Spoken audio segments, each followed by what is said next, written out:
Mike Singer, blueandgold.com, joined by Patrick Engel to discuss new class of 2022 commitment for the Fighting Irish, an early pledge here. Jack Nickel from Milton, Georgia, picked the Fighting Irish over the likes of a long list, just around 30 offers. Florida State, LSU offered him in mid-July. Oregon, Penn State was a big contender. Iowa was as well. Wisconsin was a school he really liked. Picks Notre Dame, a lot of other big-time programs, great tight end schools. Of course, Notre Dame does pretty well in those areas as well. Patrick, your thoughts about this commitment?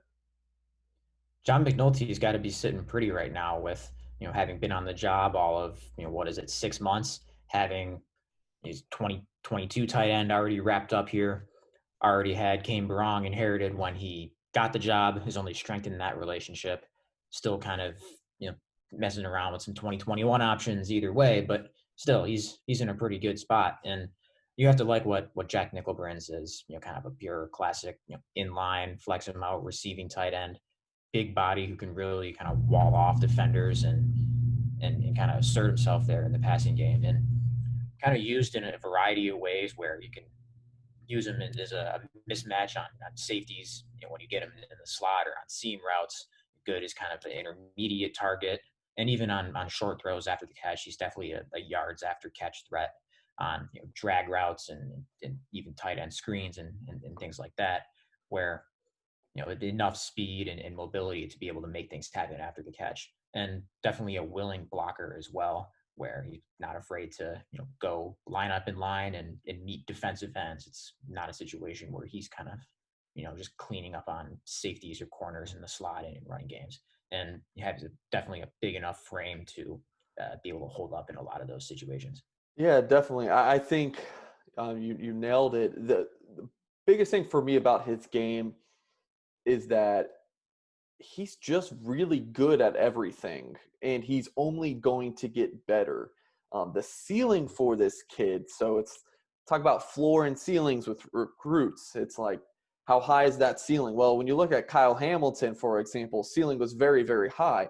But also very important with the recruits is how high is their floor? So at worst, what are they? And I think with Nickel, he is, for a guy who's ranked as a 5.7 3-star, which is the high designation ranking per Rivals as a 3-star, I think his floor is very high. At worst, I think he's a really good blocker, big bodied, will do great on punt team, running down there making tackles, or field goal team, and kickoff return, punt return, all those special teams unit. He'll be a great blocker.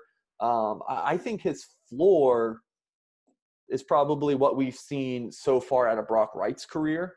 I think that might be fair to say.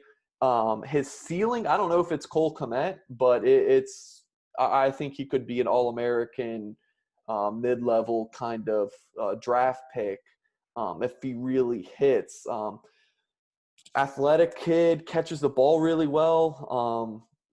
All in all, you can see the upside in his sophomore tape. He played for a run-heavy offense, but he still led the team in receptions, receiving yards, and receiving touchdowns. So all in all, Jack Nickel, great size, great hands, everything about him he is just really good at.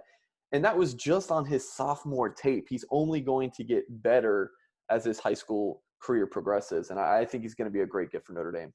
Definitely some lineage with him too. His dad, Paul, played at Stanford in the 90s, actually on a Stanford team that upset Notre Dame back in the early 90s.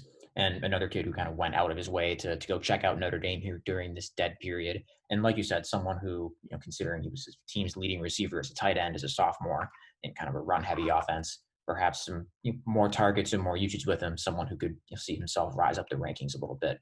But definitely, like you said, the floor here seems fairly high considering you take a look and there's no massive, glaring weaknesses in his game where, all right, he's not a deep threat or doesn't want to block or he's or he's basically right. Just a receiver. We have that too sometimes. Exactly. And like you said, you don't want to go throwing around Cole Kmet comparisons, but you see a lot of similar usage in a sense of when he is thrown to and does run routes. and both of them also being yards after catch threats as well.